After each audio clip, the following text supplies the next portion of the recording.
สงครามในช่วงในวันที่12เดือนปี2025นะครับเนาะเมื่อไหร่ก็โทรหาอยากขันวันนั่งคือกันนะ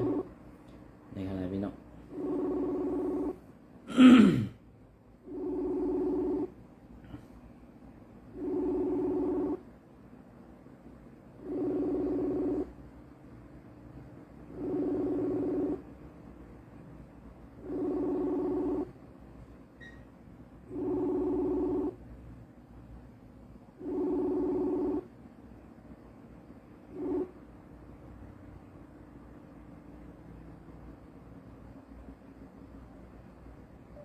ว่าทางกรรมค่ะเนาะ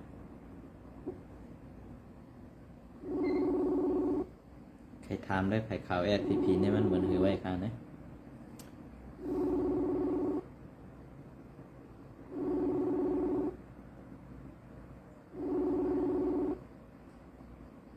เขาเด่มก็ใจค่ะนะก้อยกาว่าใครพูดถามส่วนตัวซึ่งไหนค่ะเนาะมันได้ดีกว่านี่ค่ะนะ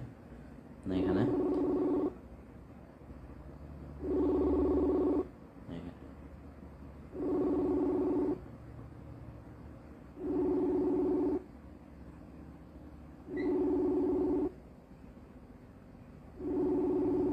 2 ทีฮัดหัก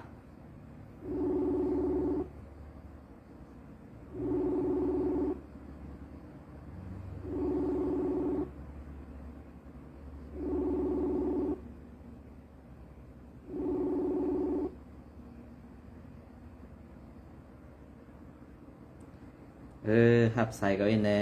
กำลารออุบกันเป็นการส่วนตัวในกำลาหรอกก็ได้กำป๊อกไทยวางเปิ้นนะ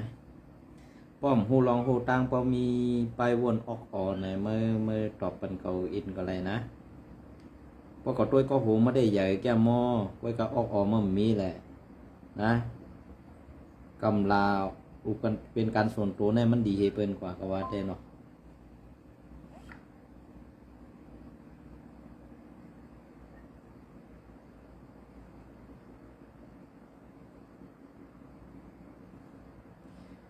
ค่าไม่สงค่านอไม่สงค่าเมื่อใดก็อันใครละต่อตั้ง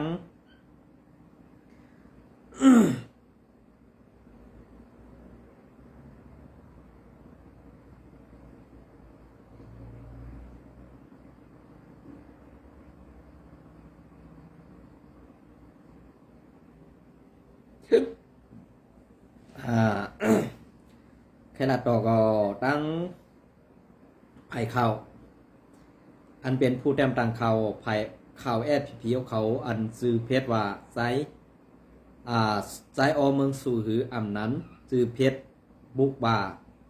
ยาคันหวานล่างคืนนั่นขนอกก้อยกาทั่วหัด2 กำผักเสียงไว้ก็ไปด้วยเนี่ยขนอกอันนี้ก็ ข่าววนว่ามันการตีเขาอุบกันเป็นการส่วนตัวในมันดีก้อยกาติกุยสังเกาคาเต็มหู้ค่ะนะเกาคาได้อ่ำหู้คาว่าเขากูเกาคาลองตั้งซึ่งหือแลอันเกาคาใครอุเป็นการส่วนตัวนั่นเขากูคาเขาอ่ำฮัดตัดต่อขาวนั่นคาห้องปองสันดีในว่าเขากูย้อนอีสังเขากูย้อนอีสังโทรหาเปิดกล้องหาก็เฮ็ดสังอ่ำฮัดเปียนาก็เปิ้นนั่นแหละสู่ออกมาเฮ็ดข่าวเฮ็ดเงาอันอ่ำมีหูมีหางอันอ่ำซื้ออ่ำเซออันเปิ้นลาดว่าตีในเป็นในตีในเป็นในสู่เอาอาเยสู่เอาอาเยในมุกซุมอันเป็นว่าปาตีไม่สูงสึกใต้เฮาคันอันตาสิไว้กาอันสู่เจ้าฮู้การวานการเมืองลาดการวานการเมืองอันว่านั้นกว่าเก็บเอาของเปิ้นก็นั่นกว่าเก็บเอาของเปิ้นก็ได้มาต่างลงเหเฮ็ดลองตั้งหากินใน Facebook สู่เจ้านั่น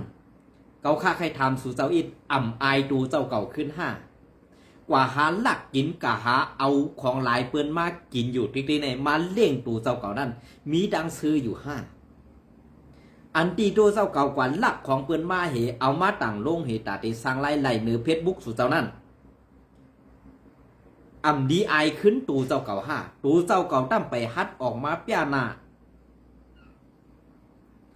อ่ำฮัดเปียนาอ่ำฮัดเปียตาอ่ำฮัดหนีออกกวนเมืองตั้งหนำตั้งหลายเหมือนเจ้าหนังว่ากวนเฮากูก็ได้มันถึงเวลาตายมันถึงเข้าขิงอันเดตายก็มันก็เลยตายแค่ค่ะ อำโลโกสังแล้วค่ะในวันเมื่อไรกำผามันตกครึ่งกลางแล้วมันติลีจ้ามันติให้ซึ่งก็ออกมาค่ะล่ะเพราะอันติอันเป็นก้นคัดฐานเพราะติอันเป็นก้นแก้กัดเขียนอำโลอยู่ดีเงารับสิ่งเหี้ยวก็ลาดเจ้านั้นเจ้าไหนอยู่ติขามาเปียนาอยู่ดีเลี้ยงให้ซับเลี้ยงนี่กันเจ้าไหนมันติดีกว่าเขานะออกมาทั้งหมดค่ะ มีอยู่2-3 เพียรนะคะอำเปียนาอำเปียตาค่ะอำฮัดเอาตัวเจ้าก็ดังลง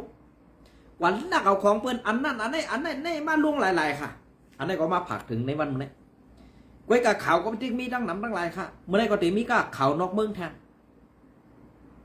เขาในเมืองก็ตีมีแทนค่ะแผนการอันนี้มันติดมาซึ่งคือเนี่ยเขาขับไปมาตัว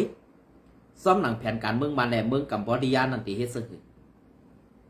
เมืองกัมพูชาในห้องไฮค่ะในวันนี้อันใดลู่ซุ่มกว่านั้นก็นำค่ะก็เป็นอันนี้เป็นสังแลมันลู่ซุ่มนำกว่าเพราะเป็นเข่านอกเมืองเอาค่ะเยี่ยวก็อันเป็นเข่าอันมีนามีตาซากว่าซึ่งในเขาขาดดินดัดนี่กำปอดกำตอนกว่าลักเอาของเปิ้นกว่ามาเอาของเปิ้นให้มาตัดต่อซึ่งนั้นซึ่งไหนนางหือเปิ้นได้ทางพิษกันนางหือเปิ้นได้ทางเปิ้นกันนางหือมันมีหอยมันอิดเย่าในนางหือหอยมันนั่นติกว้างกว่าเนี่ยออกสูเปิ้นเจ้า AI ออกมาเฮ็ดตัดต่อลองตั้งดีไว้สูเอาลองตั้งแก๊กๆซึ่งนั้นกว่าใส่ในโหสวยเฮ็ดออกมาหาในวันนี้นะเขาขาดดีลาในสูอีกหนึ่งสูเจ้าใครกว่าเอามาแต่งเป็นปุ่งสูเจ้าห้างดีห้างงามตีเตก็เขียวสูมี2 สีไว้ดำมูอันนั้นก็เขาข้ามได้กว่าเส้นนี้ค่ะอันนั้นไม่เป็นเราตั้งจบอันตีเขาเฮ็ดกว่าเอาปุ่งก็นั่นกว่าเอาขาวก็ได้กว่าเอาก็นั่นลัดมาตัดต่อใส่ก็ได้ให้เปิ้นหันพิษให้เปิ้นหลากันให้เปิ้นพิษกันซะให้ออกสูเอาสังเฮ็ดออกสูขี้ดินก็คาเฮ็ดเนี่ยว่าก็ขลาดมาซึ่งไหนซ้ำติพิษใส่ค่ะกวนเฮากูก็ในมันใหญ่กันกูก็เย้าอำรู้เลยว่าเฮ็ดจังไหนเตลีเฮ็ดจังไหนเตลีเนี่ยอำรู้ได้ให้เปิ้นมาสอนเฮาเย้าอ่ะนะเพราะอำฮัดก็อย่าไปเฮ็ดค่ะอยู่เย็น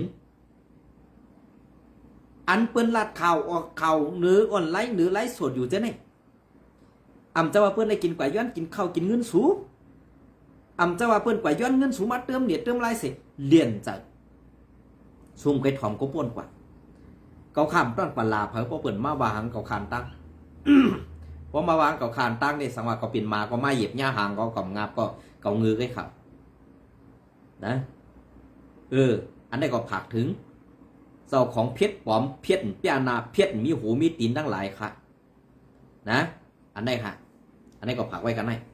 กำในมาต่อแทงข่าวนอกเมืองอันเป็นเมืองไทยและเมืองกัมพูชาเป็นปังตึกกันเฮาแห้งๆเนี่ยเมืองกัมพูชาในกบสังแหลมมันใครเฮ็ดปังตึกล่ะเนี่ยมันตาตีเอาลุงปองซึ่งหุ่นเซนหือหุ่นมันเนี่ยนั่นหลวดลองตั้งอันเป็นโหนาซุ้มจากเพี้ยนหือซุ้มขอแก้งคอเซ็นเตอร์จุ้มหมอแหลนซะได้นางหือมันตีหลอดตาตีตี้ยอบอันไหนเห็นมันต้องสร้างปังตึกตั้งต่อไทย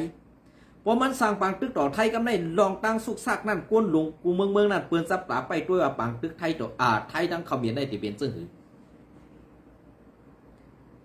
ปังตึกไทยแหละกลางเขมรได้ตีเป็นซึ่งในวันเมื่อปีน้องไทยปีน้องคนไทยเขาอันเอาเฮี้ยงเสือจอยอันเกาคาก้อนหนึ่งค่ะเอาเฮี้ยงเสือจอยไผ่ไทยก็เพื่อปัญหาอันนี้มันอ่ำเจอไทยก็ก่อขึ้นมามันเปลี่ยนไผ่เมืองเขมรอ่ำเจอพักกาก้นเมืองเขมรค่ะนะอันนี้มันเปลี่ยนพักเป็นลุงปองซึ่งเขมรก็เฮ็ดออกเป็นมาเขาภายเมืองเขมรเขาได้ป้อเปิ้นลัดข่าวอันนั้นอันนี้เขาตีปีกโซเปิ้นตีข้องกว่าปันตามเจ้านั้นเจ้าไหนใครเหมือนเจ้าหนังในนาทีเมืองไต้เอาค่ะปอดนั่นตอนไหนในกำเขาขาดเดมาซับแดงนี่นะเขาขาดเดมาซับแดงนี่ก็เปิ้นนั่นแหละตีในวันเมื่อใดนั้นเปลี่ยนเสื้อหือมากก็ไผ่ไทยเขาตื้นยอมสังว่าไผ่ไทยเขายอมปะไหนซึ่งก็ซ้อมแดนดีได้ตื้นเตะปืดหลังก็เปิ้นนั่นแหละในเมืองเขมรนั่นตกกินเฮียงเตะขาในวันเมื่อใดอันที่อยู่ซ้อมแดนดินไทยอันเป็นกวนเมืองเจ้าเขมรเส้นนั้นก็ไผ่ไทยเขาอันออกไว้ข่าวว่าวนเขมรนั่นเดี๋ยวไล่ออกเมืองก่อนสังว่าเมืองอันกัดสังว่าเมืองไหนกัดเย็นกว่าเย้าลองสุกซักไงมันลดยอมลงกว่าเย้าเนี่ยกวนเมืองเขมรสอนเดี๋ยวไล่เข้ามาแทนซึ่งนั่นค่ะเปลี่ยนเสื้อหือ ลุงปองซึ่งไม่ได้ดอกมันหักคนเมืองค่ะเนี่ยอ่ำหักค่ะมันหักดูเก่ามันหักซื่อคือมันหักลูกลังนางมีมันอันไหนก็ค่ะลุงปองซึ่งอันเป็นเมืองเขาเมียนนั่นมันเปลี่ยนเสื้อไหนกำในเหมือนเสื้อหนังเปิ้นมาทัดสังกูลองเปิ้นยับไหลอันเป็น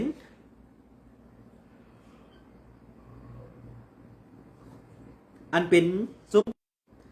ปืนยึดเงินไหลเขาเป็นโหเหมือนล้านมันกำในโหเหมือนล้านมันเสื้อหือลานนางหือไทยเขาเดพิดกันนั่นเหมือนเสื้อหนังคุณสินหรือนายกคุณสินอันไหน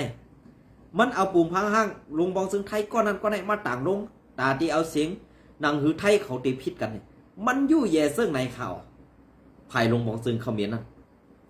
ก็เป็นนั่นแหละกวนเขาเมียนเขาเจ้าคืออันเป็นเขาเมียนอันอ่ำถูกกันนั่งเขานั่นก่อนอันเป็นไผ่ค้านเขานั่นก่อนก็เปิดสังแรกเปิ้นเกียกเขาเนี่ยมันเสื้ออานะว่าตาตูเจ้าเก่าใหญ่ซื่อคือใหญ่สิวีบยันกวนเมืองวีบยันพระกากวนเมืองแหละไผ่ตรงคำมันนั่น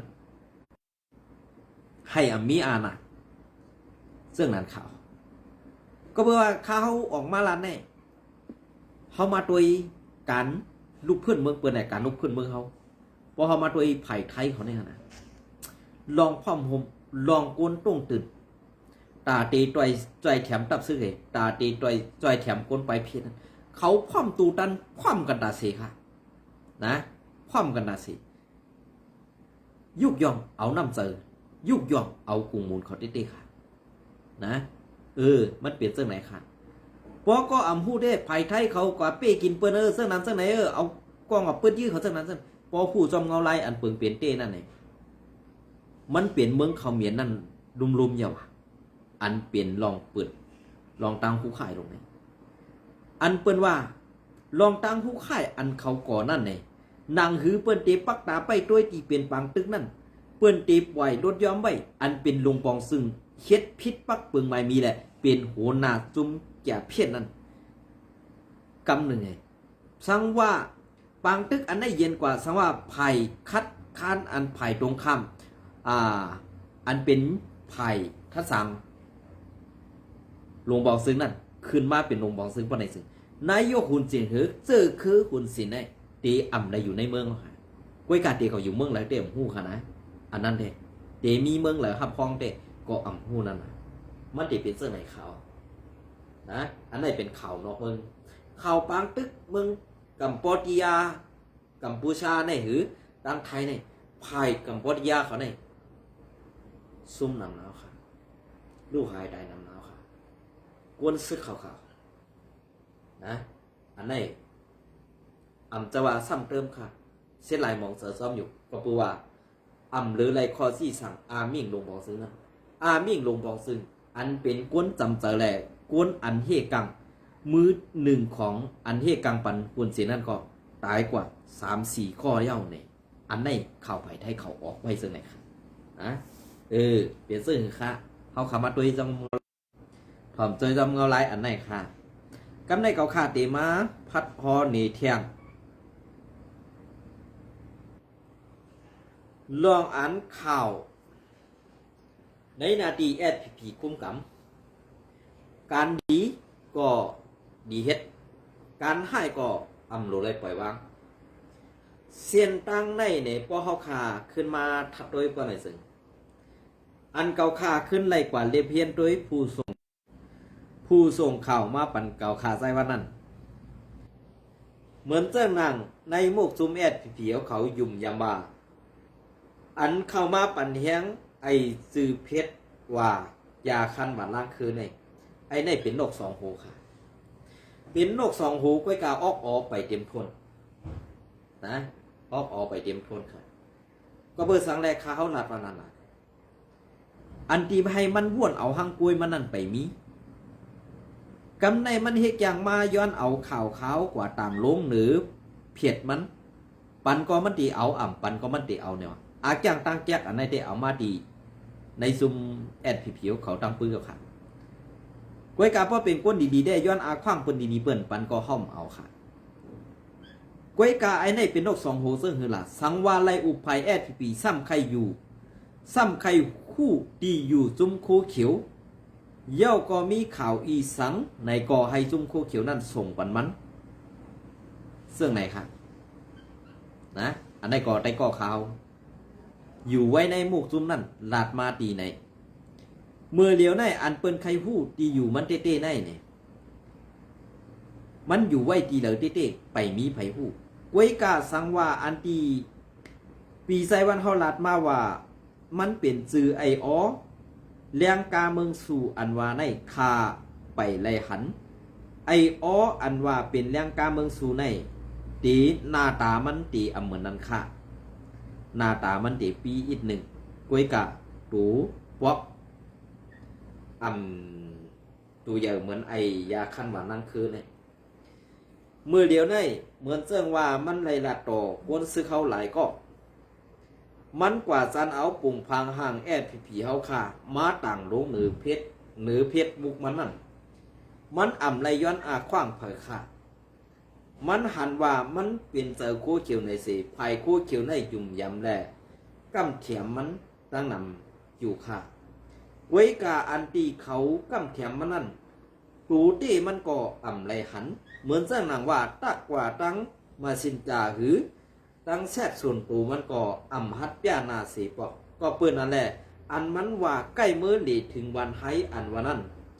มันตีหลักกว่าหือตีหลักไปหือในนั่นเต้อ่ำหูก็เปื้อนนั่นแหละอันปีไซวันเฮาค่ะ ลาดว่าไอยาขั้นวันนั่งคือในเปลี่ยนใจอเมืองสู่ในอันนั่นข้าเขาก็มาตัวเย่าตีแดงกาในอ่ำไปมีปลาสื่อมันอ่ำเจอคายโยอันนี้ได้ข่าวของหูกันเนาะก็เพื่อว่าคนผู้สักเหมือนตังแหล่และลาดมาซึ่งนั่นแหละข่าวเขาก็เลยลาดก็ว่าไอโอเป็นซื้อว่าไอโอเป็นคนเมืองสู่แดงกาตาขี้เล็กเมืองสู่ในขนมอันนี้ก็เซอร์เต้ห้าอันเซอร์เต้ในก็ข้างไปผู้ค่ะนะลองในก็เพื่อนั้นแหละอันที่มันเสิร์กวนซื้อเอาขาส่งข่าวปันนั่นเพราะมันว่าส่งข่าวปันในนาทีอันที่มันใกล้ย้อนในเตเป็นในสี่เวงสี่ป้อสี่เวงน้ำลันสี่เวงเมืองกึ๋งปอดตอนไหนมันใกล้มันใกล้ถามว่าหนึ่งตีในตับซื้อเขาขาอยู่กาหือหนึ่งจุ้มในซื้อเขาขาอยู่ร่วมกันไว้เปลี่ยนตีเดียวค่ะห้าอำนั้นหนึ่งจุ้มในตีไว้หลายอ่องตีเสอยู่ห่างไกลกันหมอกกาหือเนี่ยมันใกล้ถามมาซึ่งไหนค่ะก็เพื่อนนั่นแหละไอยาขั้นบานั่งคือในทางว่ามันตีเอาข่าวปันไผ่คู่ไล่หือเตะอ่ำหูกวยกาอันคาหูเตะมันอ่ำไรหักคู่เขียวเหมือนเสื้อหนังมันเตรียมตังก็เพื่อว่าป้อเป็นไผ่ข่าวคู่เขียวเขาแหละเป็นก้นคู่เขียวเขาอันยามลัดโตกันนั่นเปิ้นตื้นหูสักหันหนากำสือกวยกาไอในอ่ำฮัดเปิดนาในเปิ้นสีปอกอันในปองว่ามันอ่ำเจอกวนสิโยมันอันเฮ็ดกินนกสองหูมันตื้นตีเอาข่าวในกว่าขายปันสีก็สีขึ้นเอาข่าวในมุกซุมแอดผีเฮานั่นส่งปันเทียงภายหนึ่งกวยคาเฮาวนถึงหันเป็นเจ้านั้นค่ะปีไซวันเป็นเสื้อเหอค่ะลองข่าวไอยาขันหวานลังถึงเป็นเสื้อในมุกซุมแอดผีเฮาค่ะก็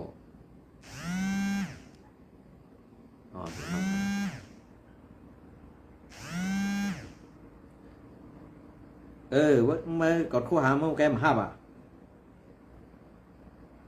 ตาเนอมาเฮ็ดการหาเฮ็ดการแบบที่บักต้นมาเย้าเลียเมื่อเดี๋ยวเมื่อตาเอาห้าตาเนอวัดตัวชดซับเลยเขาใครถามมาอินว่าเขาใครอุปเปอร์ลองการบ้านการเมืองอินแล้วฮะว่าการเมืองอันเมื่อว่าการบ้านการเมืองอันเมื่อคู่แน่เขาใครถามมาอินไผ่คู่เขียวกะเนี่ยถามว่า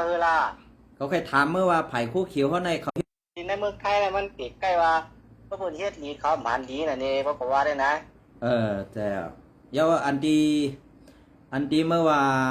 แอดผีเฮ็ดตั้งแล้วเก็บขอนก้นเมืองอันตุกดีเลยกว่าดีเลยก็ถามมาได้เนาะ ก็เลยว่าเปล่าย่าเก็บขวัญก้นเมืองเก็บขวัญก้นเมืองเอาเฮ็ดปันตั้งก้นเมืองอะไรมันก็ดีอยู่รุ่มจะเอาเงินก็จ้างในเมืองไทยโลนี่เนาะเมื่ออันเมื่อเตรียมตังค์เนื้อเพียดมา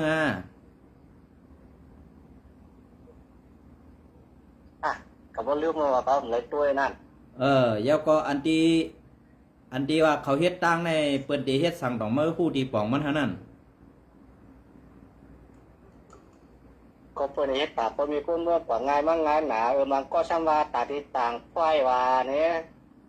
มันก็ว่าไหนบ่มีอันใจไม่อันในห้าอุบกันกล้วยไม่อย่าไปว่าเปิ้นว่าอันที่แอดพีเขาเฮ็ดตั้งอยู่ในวันมื้อใดเปิ้นเขาเฮ็ดตาก้นเมือง5เขาเฮ็ดตาเล่าปาน5ในอันใดแกเอาเพียงก็ว่าได้สูตรตัวแรกตาก้นเมืองก็ว่าได้นะตาก้นเมืองที่จะแต่ละบ้านแต่ก้นบางก็ว่าหันถึงว่าเฮ็ดตาตีอย่างงอตัดตีต่างก้อยนี่เหมือนแล้วอันเนี้ยอันป้อเพียงก็หันได้ว่าตีเชียนตั้งเมื่อว่าไม่เป็นก้นเมืองซูน่ะภายออกเกซีต่อถึงน้ำร้านในต่อถึงเมืองแม่ล่ำว่าใต้มึงสู้ไอ้มึงสู้นี่นะมึงว่าคือจังตีแล้วว่าอย่างไงเขาอันนี้ได้กำหู้เขาได้ก็เป็นก้นลาเซียวก็ลาดเมื่อน่ะแต่เมื่อเป็นก้นทีละกำหู้หน้าตาเมื่อก็เมื่อฮัดพี่ไอ้บอกแหละว่าบ่หันนั่นเลย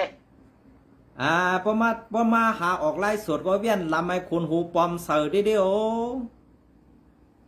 วิ่งคนละปอมคนละเตะก็ดึงคนหัวยาวใช่ไหมคนหัวยาวงั้นเนาะ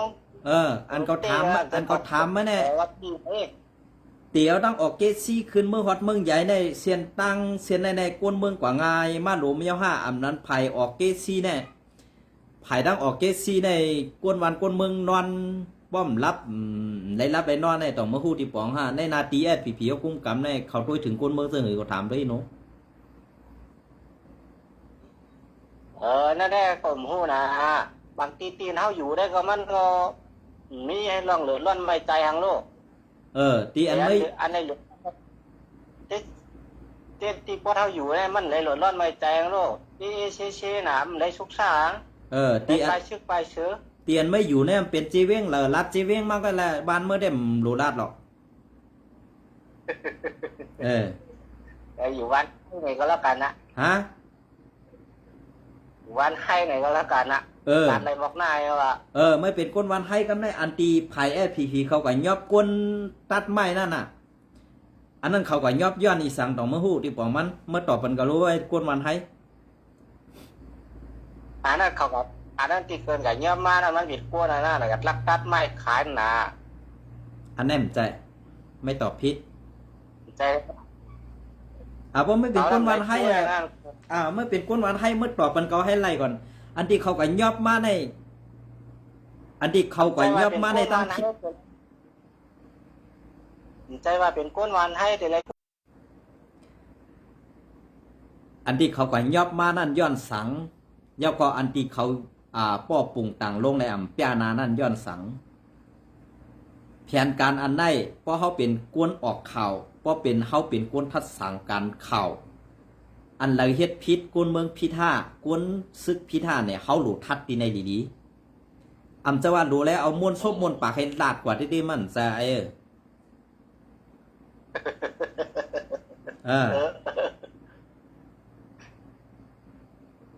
ก็ว่าแล้วเข้าผ่านหางแง่ก็ดอกข่าวที่อันลาดอยู่ว่าแน่ๆก็หูกล้วยน่ะเขาเหตุการก็ยุ่งนะ2-3วันมาเลยนะตัวดังอย่างนั้นมีลูกสาวลาว่าได้เขาเมียนกระดันตัวตั้งเขาเมียนดันตัวต่างๆอะไรอย่างเหตุการณ์สุกหนาช่วง2-3วันมาเนี่ยเมื่อเหตุการณ์ดีเลยเมื่อเหตุการณ์ดีเลยอยู่นี่ก็แค่chứng mởเนี่ยซิตี้ตัวเมื่อพองกอลีเงินนะ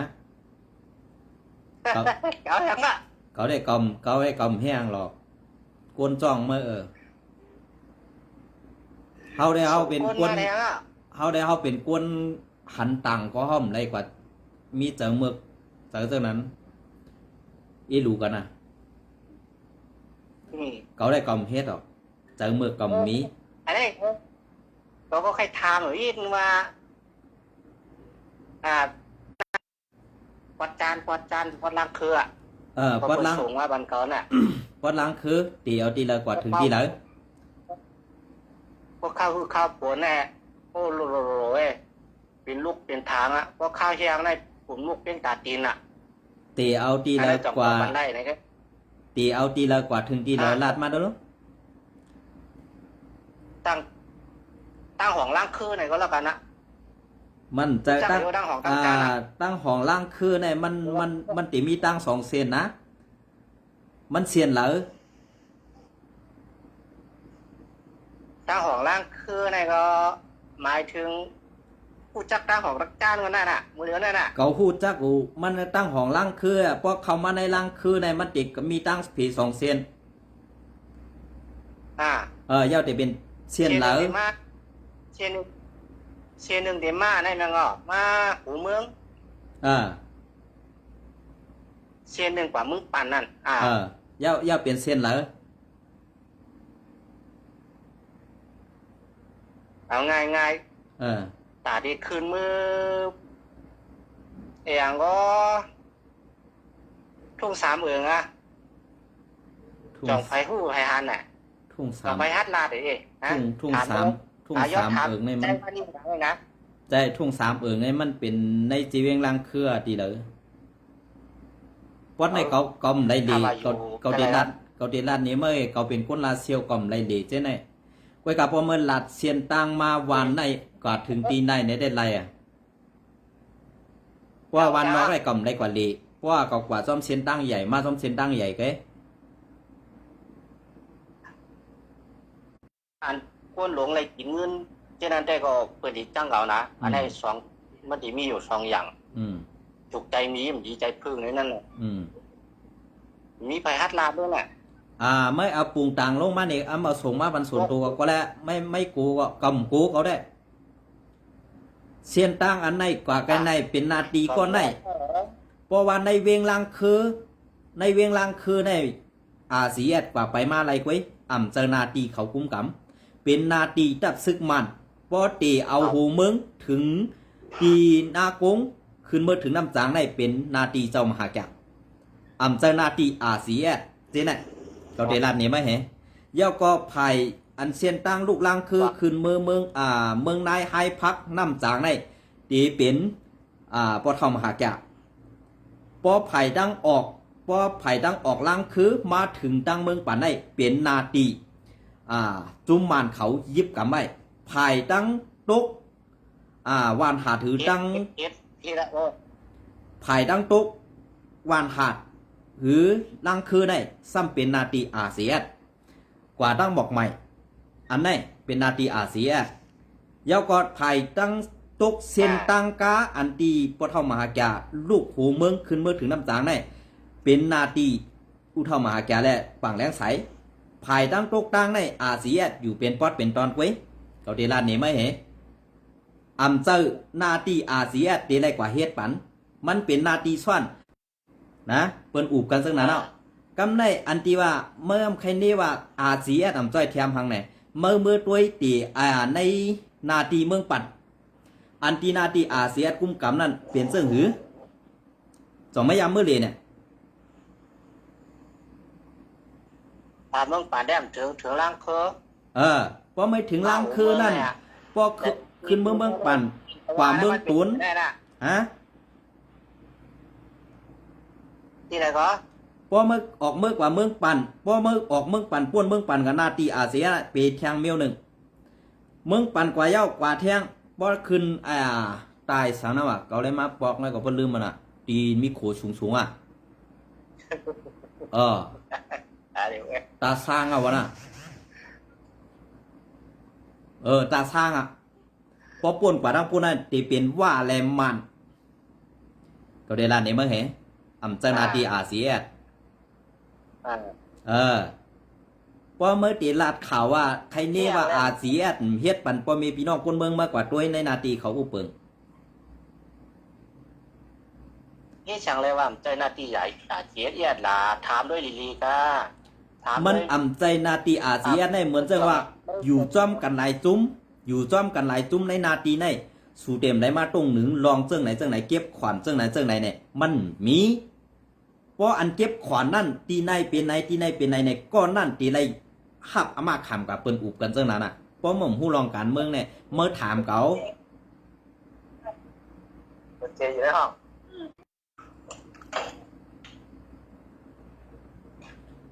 ใส่กัดกัด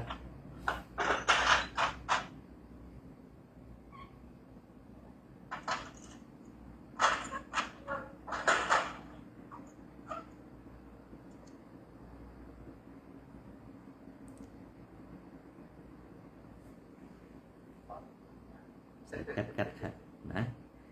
ตีเอาให้ผู้รองมูตังมันเป็นเสงหือ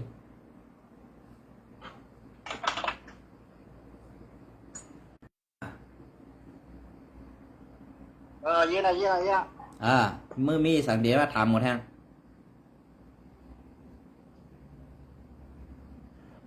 ถ้าหอล่างคือนั่นใจหน้าที่ใจหน้าที่เจียดเอียดเนี่ยเที่ยงเลยเขาห้ามห้องปุ้มเมืองมาเปล่าผมลงเอง ในนาทีอาซีเอสเอสเนี่ยมีคนเมืองมาห่มลมปันเสติ ว่าวิ่งกะอย่าไปอุบพิมพ์เขาน่ะ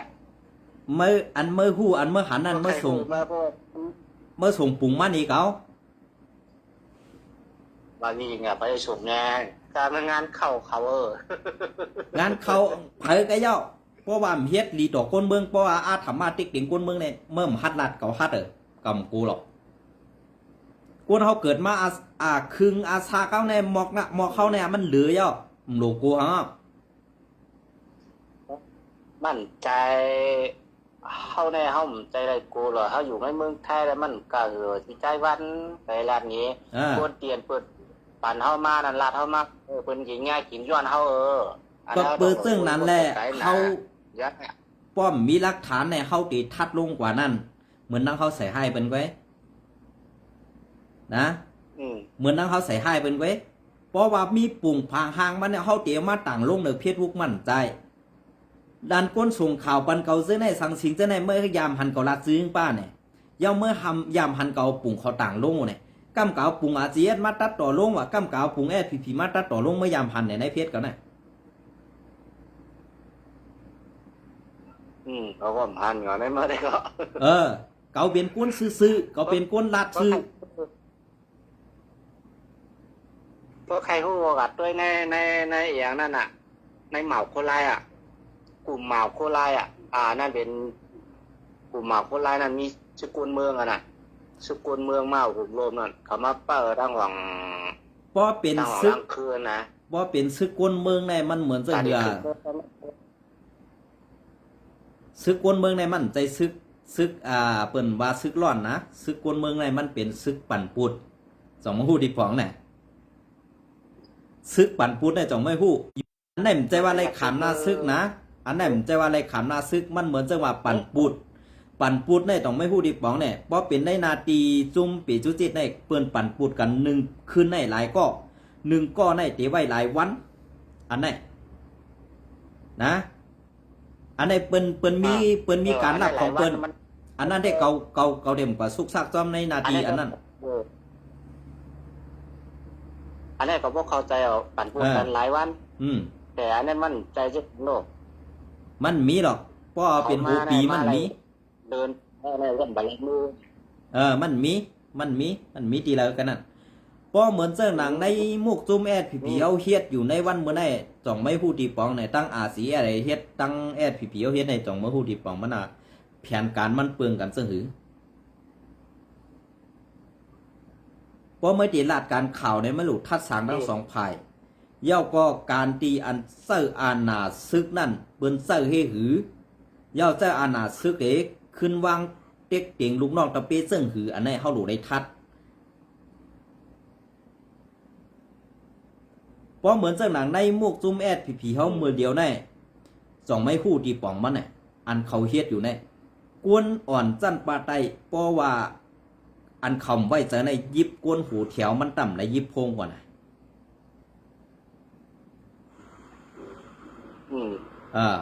เย่าก็อันเป็นซึกกวนเมืองกำบาห้องกะวานไทย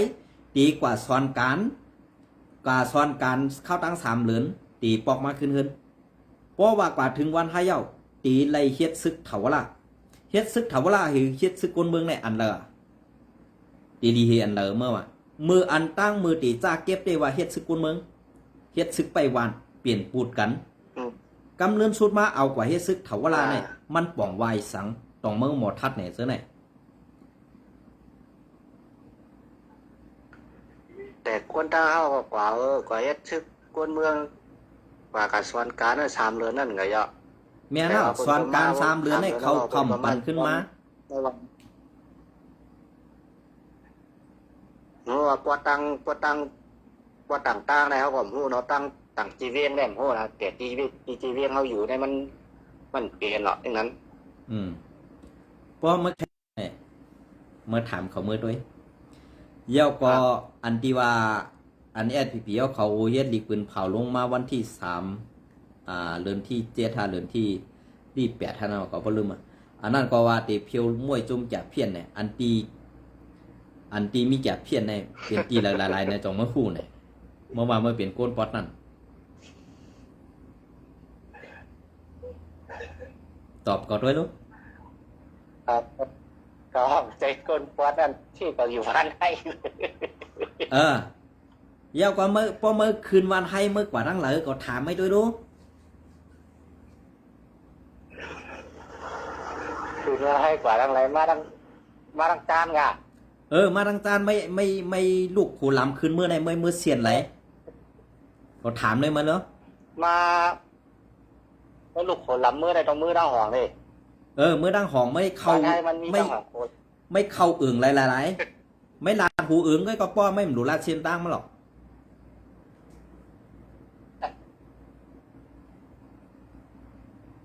อันนี้ไม่กันในcái hao ụpกันhao ụpกันในcái mới có dùng chơi đó là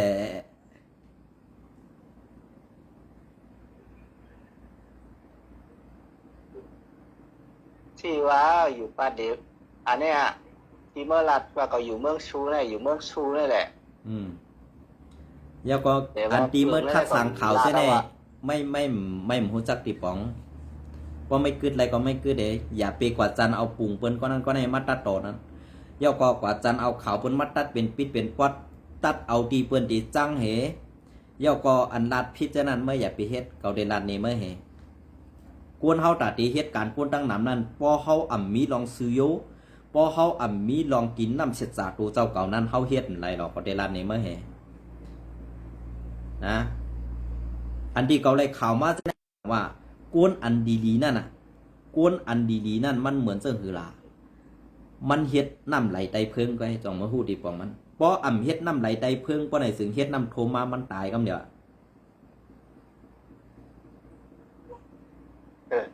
ลองการซื้อในไม่โหลดทัดสั่งดีๆ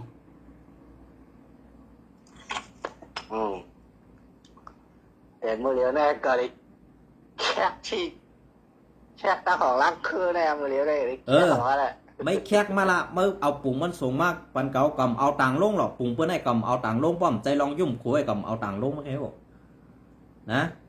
พอเป็นลองยุ่มขู่ลองอันนั้นอันนี้เก่าต่างลงพอเป็นลองตาตีก่อตุ้มตื้อเปิ้นจุ่มนั่นจุ่มในกวนก้อนนั้นก้อนในกำเฮ็ดกำต้อนหาในเอาซื้อกวนเมืองก็อยู่หน้าซื้อไงกำไปต้อนนั่นว่าตายก้าเมื่อไปต้อนหันเมื่อต้องเมื่อหันเนี่ยตี100 โหนตี100 โหนย่อก็อันตีปังตึกภายออกไล่คาน2เมื่อหันน่ะอันที่ซึกกวนเมืองเฮเอาซึกกวนเมืองต่างก้าไม้มาตายนั่น2เมื่อหันน่ะ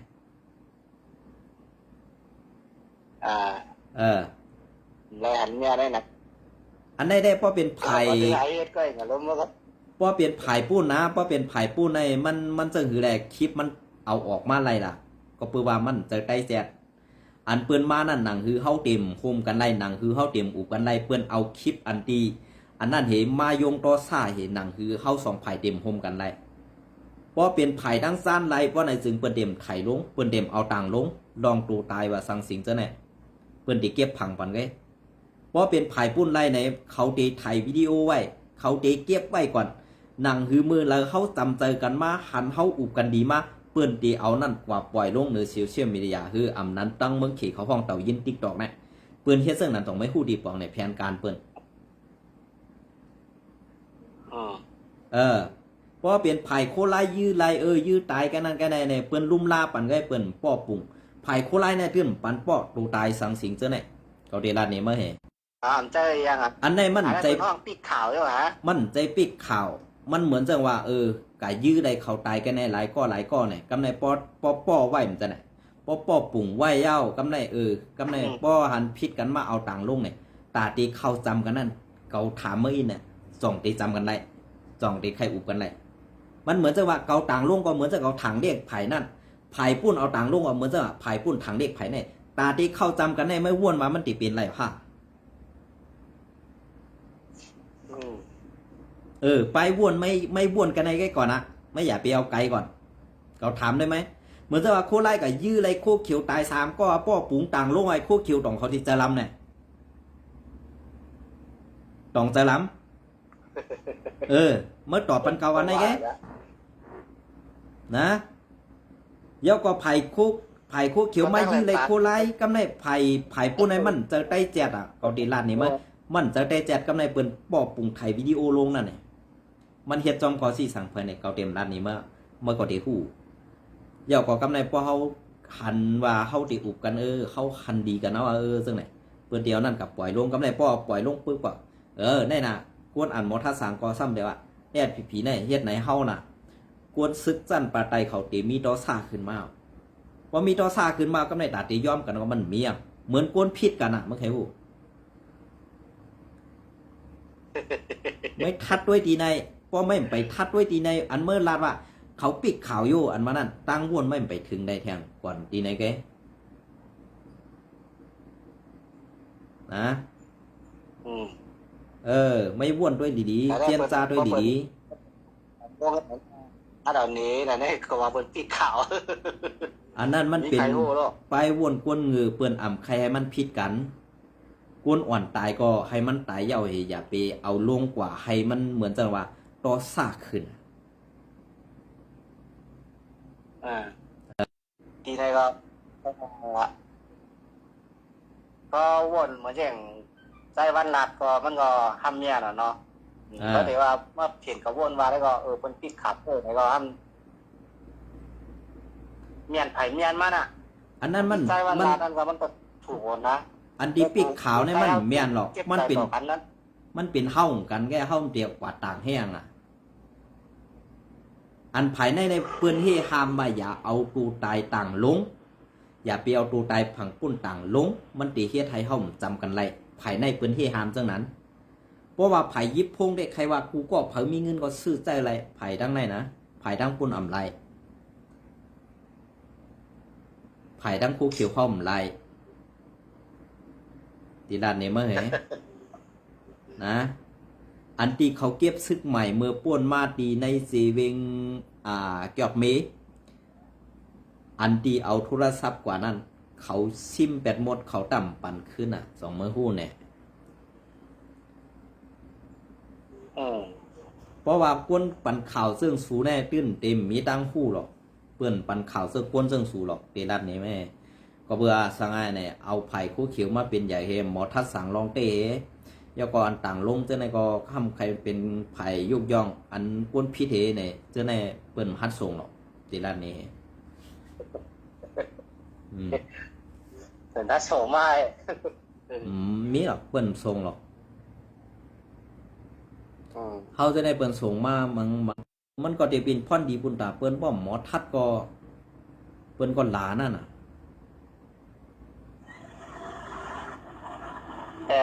ก็ว่าได้เพราะว่าพูดไงทีมข่าวหลามากเขาเนี่ยมันใจอยู่เมืองใต้อยู่เมืองไทยหลายเด้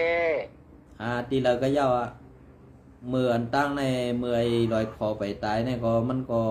จอมสอบก้อมจอบ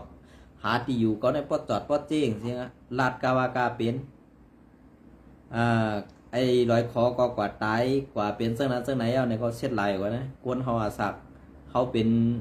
ห้อมหันดีจอมตั้งการเมืองกันเฮาพิษกันหรือลองการเมืองเฮาก็